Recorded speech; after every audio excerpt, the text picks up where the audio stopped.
2 pyetje dhe 2 përgjigje të shpejta.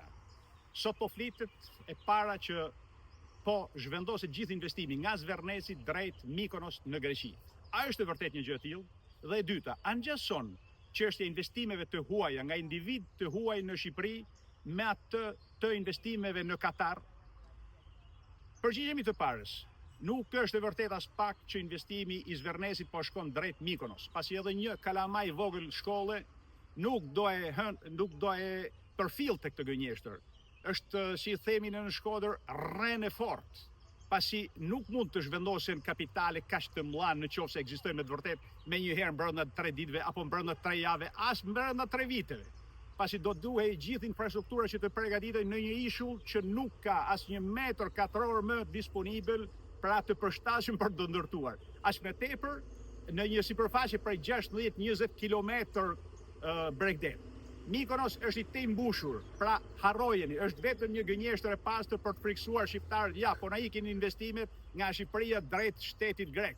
Dhe duke ditur sensibilitetin që kanë shqiptarët në lidhje me Greqinë, aty është efekti doppio. Pra nuk është e vërtetë që po i ka zgjë drejt Mikonos. Është vetëm një gënjeshtër e pastër.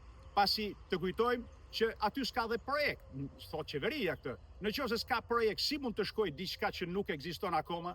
Si mund të ketë 4 miliard investim kur nuk ka një projekt akoma?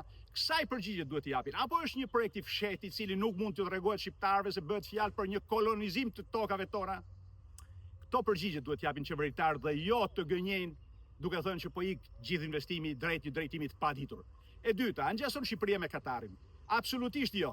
Në kushtetutën e Katarit është e sankcionuar me ligj. Asnjë centimetër tokë nuk i shitet as privatëve, as shteteve të huaja.